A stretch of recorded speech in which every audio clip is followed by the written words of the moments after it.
Dear viewer, teachers recruitment board of Tripura এবং NIOS DElEd নিয়ে এখনকার সবচেয়ে বড় সংবাদ হচ্ছে NIOS DElEd ডিগ্রি ত্রিপুরাতে মান্যতা পেয়েছে। অনারেবল হাইকোর্ট সেই রায় দিয়েছেন এবং সেই রায়ের উপর ভিত্তি করে 2019-এ রিল্যাক্সেশন মোডে টেট এক্সাম হয়েছিল, তাতে যারা টেট কোয়ালিফাই করেছেন এবং NIOS DElEd সার্টিফিকেট প্রোভাইড করেছিলেন তাদেরকে প্রথমে কিন্তু NIOS DElEd ডিগ্রিটাকে মান্যতা দেওয়া হয়নি। টেট সার্টিফিকেটের ভ্যালিডিটি শুধুমাত্র 1 বছর দেওয়া হয়েছিল।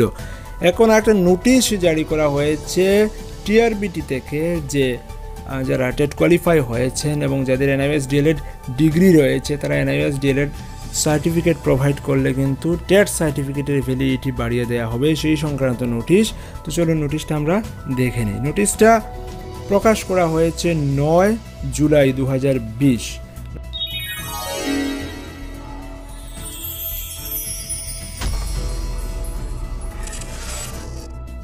নোটিশটা হচ্ছে এই যে this is being informed to the candidates who have obtained TET 2019 certificate under relaxed criteria and passed a diploma in elementary education from National Institute of Open Schooling on or before 20th December 2019 are instructed to report to the office of the Teachers Recruitment Board Tripura as per given schedule to get the benefit of DElEd course. All such candidates are instructed to bring the following in original. Number 1 এ দিয়েছে diploma in elementary education DElEd pass marksheet from NIOS। Number 2 Tripura teachers eligibility test TET 2019 certificate come marksheet. Number 3 photo bearing identity card like PAN or voter ID, passport, Aadhaar, etc. anyone. এবং date যেগুলো দিয়েছে TET 2019 paper 1 এর জন্য দিয়েছে 21 জুলাই 2020 দুপুর 1টা থেকে সকাল 11টা থেকে দুপুর 1:30 পর্যন্ত, এবং TET 2019 পেপার 2 হচ্ছে 22 জুলাই 2020 সকাল 11টা থেকে দুপুর 1:30 পর্যন্ত যেতে হবে TRBT-তে, যেটা শিক্ষা ভবন অফিস লেনে রয়েছে সেখানে। তখন সার্টিফিকেটগুলো চেঞ্জ করে দেয়া হবে,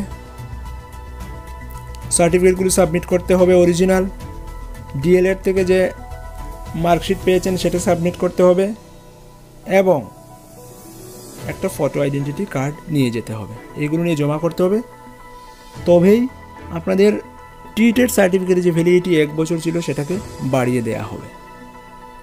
তো সেই নোটিশটা বেরিয়ে এসেছে TRBT এর তরফ থেকে, সেটা জানিয়ে দিলাম। আপনারা যারা NIOS থেকে DElEd করেছেন এবং যারা TET 2019 রিল্যাক্সেশন মোডে টেট পরীক্ষা দিয়ে টেট কোয়ালিফাই করেছেন তারা অবশ্যই সেখানে যাবেন এবং আপনাদের কী কী কাজ করতে হবে সেটা জেনে গেলেন, সেটা করুন, আপনাদের সার্টিফিকেটের ভ্যালিডিটিটা বাড়িয়ে নিন। তাহলে যদি আপনি 1 বছরের মধ্যে জব নাও পান তাহলে কিন্তু আপনার কোনো ক্ষতি হচ্ছে না। যদিও রিল্যাক্সেশন মোডে যারা টেট দিয়েছেন তাদেরকে কিন্তু মার্চের মধ্যেই নিয়োগ করতে হবে।